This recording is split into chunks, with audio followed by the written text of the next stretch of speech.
Welcome to Earth 2.0. I'm Anita Casalina. This period of shelter in place has given us a lot of time to think and reflect about the world and what we might personally do to make it better. Our guest, Rangineh Azimzadeh Tosang, is the founder of Solh Resolutions Int'l and works to create systemic change toward peace and justice. She does this by facilitation, conflict transformation, and mediation. Hi, Rangineh. Thanks for joining us. Hi, Anita. Thanks for having me. Yeah. So this is a pretty incredible time that we're in, isn't it? It's not like anything we've ever experienced. How are you doing? How are you getting through this yourself? I am doing all right. I'm taking it one day at a time and trying to be present with all that's happening. Yeah. Yeah. So how do you feel? You work with a lot of people who are in organizations and companies and that sort of thing. How's this time affecting them? How are your clients doing? Well, a large portion of my clients are in the nonprofit sector. So I would say that people are definitely struggling and people are definitely feeling the impact of the situation on multiple levels. So I think from the outer shell, just the organizational aspect of it, funding has been cut for a lot of organizations and there's emergency funding that's trying to happen. But I think people are just feeling the pressure of trying to keep the livelihood of their employees and their teams in place. And then there's, of course, the personal side of it where people are being asked to be at home, shelter in place. And all of a sudden, the roles that were once balanced into different compartments of the day are now kind of being thrown together in one big mixing bowl. And people are having to balance being parents at home and being professionals at home. And it's been a lot. Yeah, yeah. That's true with some of the staff members here at Beyond Picks, too. They're wearing different hats now that they're at home. So there's a couple things you said, and I'm interested particularly in nonprofits because nonprofits tend to be service-oriented. And it's difficult for them when that ability is cut and they're not allowed to be in the world serving. How do you feel that's been affecting them? Have you seen any of that they're frustrated because they can't do the work of their hearts or the work that they're devoted to? Well, one of the things that I really appreciate about the nonprofit sector, and generally speaking, the people who are attracted to that sector, is that unwavering commitment to service and to community doesn't stop with shelter in place necessarily, in the sense that the work stops. So I think even though people have hit funding snags and in some cases lost funding, people are still finding ways to be of service, whether it's providing their resources free of charge online, or it's finding innovative ways to connect people with resources, be it supplies for the home, food, etc. And so I've been hearing and seeing kind of virtually, I guess, how people are just really finding creative ways to continue to be of service, and that's been really inspiring. And we're seeing that outside of the nonprofit sector as well, clearly, with frontline workers, the grocery stores, people who were not previously thought to be frontline are now frontline. Right, right. Well, that's interesting too, because that also brings up the idea that some people have this in them, this desire to serve, and if something is cut and they're not allowed to, they just pivot and they find another way to give. I'm seeing that with a lot of my friends too, that as soon as they weren't allowed to finish a documentary or whatever they were doing, they started sewing masks, like hundreds of medical masks or, protective gear.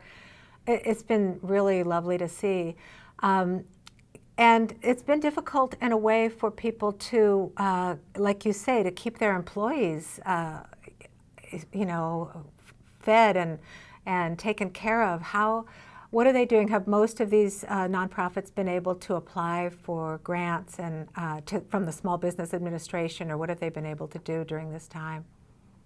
Some of them have been. I think some of them are still trying to figure out how to balance their budgets and how to keep the funding afloat for now, knowing that the resources are both limited and also different than they were before. And I've seen this really great move come out of talking about pivots, this really great pivot come out of the philanthropy world, where foundations and grantors are making some adjustments to what they're expecting in return for the grants, their grantees. And I think that's been really huge in terms of easing the tension and the pressure that nonprofits are feeling right now, when so many of their programs have been cut or have been put on an indefinite pause. It's very interesting because I know that your company, Solh Resolutions International, that you work for peace and justice. And so you yourself have had to really make some adjustments to what that means. When you founded that organization, what were you thinking about what that meant to work for peace and justice? And then how has that changed as a result of this shutdown? It's a great question. It's a big question. Yeah. So I think originally when I started Solh Resolutions International, my intention was really creating a space where I could provide guidance and empowerment around individuals being able to expand understanding and awareness of both themselves and others. And I don't think that that mission has changed. And in fact, perhaps it's finding a new depth of meaning in this current situation amid everything that's going on, especially because this situation has created a sort of invitation for people to take a really long, thoughtful pause in ways that I think that we would have never, A, imagined possible, and B, perhaps done on our own accord if we hadn't sort of been pushed to do it. And so I think that this idea of expanding understanding of self and others is interrelated to, it's just inextricably related to taking a closer look at self and doing some deeper level of self-reflection and introspection. And not everyone has had that opportunity during this shelter-in-place time, because there's obviously a lot of other things going on. But for those who have, I think it's provided a really important opportunity to just sort of take a deeper dive that, again, we might have not otherwise taken. And part of what you've worked on for all of the time that you've had Solh Resolutions has been conflict resolution. I was wondering, because, we've talked about how this is the great leveler, this virus, this pandemic has shown each of us that we're all human. If you look at the news from all over the world, you can see they talk about sheltering in place in Uganda or South Korea or Germany or here. That means we are all one. And I was thinking about, in terms of conflict resolution, if that kind of a bond and that sort of oneness, if you will, you think is going to help your work in the future, or if you're already seeing a shift in that way? I think that it's actually going to offer a greater shift outside of just conflict resolution work. I think it's going to offer a greater shift to just how we think about the collective in general. And of course, that will impact how we think about conflict and how we engage with it. At least hopefully it will, in a positive way. But I think you bring up a really great point. I mean, at no time in human history have we ever undergone something at this level. And even if we have, I mean, I know there have been other pandemics in the past. The degree of awareness of what's happening with people across the world has never been to this extent. We could not previously turn on a television or a Facebook Live post and see what someone else across the world is experiencing and have that experience be so similar to what we're experiencing in our own communities.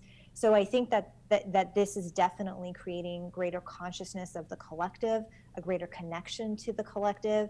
And I've been thinking about the role of empathy. I'm doing a podcast with a dear friend of mine, Barbara McKay, and our podcast recently talked about the role of empathy in an epidemic. And our deepest empathy comes from our greatest adversity. And what we are experiencing right now is this notion of global adversity. And I wonder to what degree that's deepening our capacity for empathy, for not just our community, but for the world, for the collective, and how that will change the way that we choose to be and who we choose to be going forward. It's pretty amazing when you think of all humanity going through something like this. For years, I've known people who have said, it was the hardships of my childhood, or it's the hardship economically that I've had that has made me so able to have compassion for other people. So what we're talking about is this great compassion on a global scale that maybe never could have happened in any other way. This, you know, it's we're looking for the silver linings. I know all of us are, in order to, you know, move forward in our own lives. And so that also brings me to the question about peace, the part of peace that goes with justice. You look for peacefulness in your relationships with people. I know that your clients, part of what you do in this transformational work, you know, conflict, you call it conflict transformation rather than resolution. Actually, define that for me first, and then let's talk about peacefulness. Yeah, absolutely. So conflict resolution, and this is just sort of how I define it, is sort of the external analysis of the conflict, the root cause, like what's causing it, what happened, how do we analyze it, how do we address it. Mm-hmm. Conflict transformation is starting within. It's understanding the how and why of the reasons you show up in conflict the way that you do, and to be able to address and do the healing work that you need to do in order to show up differently. And then from that place, we can then start to look at the external. But transformation has to start internally in order for it to really fully take shape externally. Well, and that actually leads directly to what I wanted to talk about, which was creating peace. What, you know, because if you're working for peaceful resolutions with other people, you start from within, which is what you've just said. Where is it that you show up? Who are you when you show up, and how does that feed the conflict? So what do you do? What do you advise people to do to find their own inner and personal peacefulness that they then can bring into relationship? Well, ironically, as you were talking about sort of the silver lining in terms of the situation, ironically, part of the way, or perhaps the way that I found anyways, to start with that kind of peaceful center is taking a pause.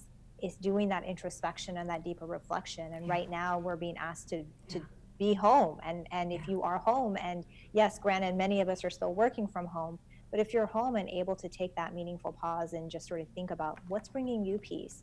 One of the questions that I've been asking friends and family is, as of late, is sort of what fills your cup?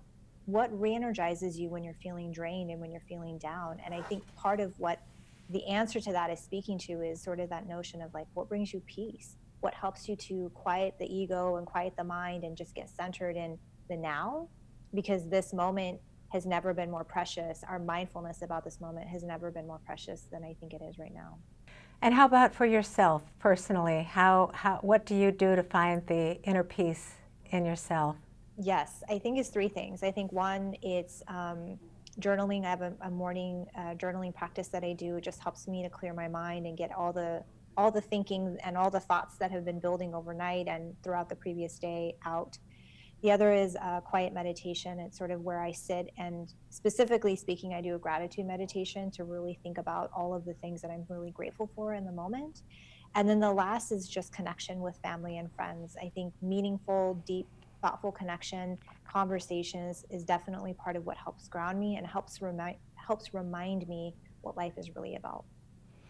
And I know, having seen one of your homes prior to this, when you use icons and images that I think are a visual reminder of peacefulness. Those they're like focal points, aren't they, for you? Absolutely. I think when I moved into this space, I had a lot of intentionality and a great desire to create what I would refer to and have referred to as sort of a sanctuary space. So a space that just feels very clear and clean, and like I can just sort of focus. So the imagery becomes really important for that. The things that I see every day, the last thing I see before I go to sleep at night, I was really intentional about creating images and spaces that brought a sense of calmness to me, because we know that we are not short of things that bring chaos to our life, but the things that bring calmness to us can sometimes be a bit more challenging to find. So bringing those into the home space has been an important part of how I've maintained that inner peace. It's wonderful. You know, we certainly aren't short on challenges, are we? I don't know that will change. Oh my goodness. Well, so moving forward, as this pandemic begins to clear, and who knows, you know, there's a lot about the future that's unknown. What do you see for yourself and for your organization and your clients moving forward? I think one of the biggest pieces that I have thought about in terms of themes of what we are experiencing right now is centered around connectedness. Connectedness and community and connection. And those are all elements of my work that have always existed, but as I see them going forward, perhaps will have a different and more relevant and perhaps more prominent role, because we are learning just how interconnected we are, that we are interdependent on each other, and the way forward is going to have to be together. Yeah. Even if we have not thought about that previously, I think we're coming to that conclusion really quickly. And so it means not doing business as usual. It means finding ways to think differently about how we engage in old spaces, whether that was arriving at a meeting and just jumping right into the agenda. That reflects an old way of existing. And so what does it mean to center community? What does it mean to come into a space and still be productive, of course, but to also put the person before the agenda and to just do a check-in, for example. And I've started to see that happening more and more in virtual spaces, and I hope that will continue to translate into the in-person spaces when we're able to go back to a place where we're able to be in person together. Rangineh, it's wonderful to have you with us to talk about this, because each one of us can make a difference. And if we're talking about resolving conflicts or transforming conflicts around the world and creating a more peaceful world, it really starts within us, and then it moves out into the world from there. So thank you so much. I know we're going to check back with you maybe in a few months and see how you're doing, but thank you. It's been great to be with you today. Thanks for having me.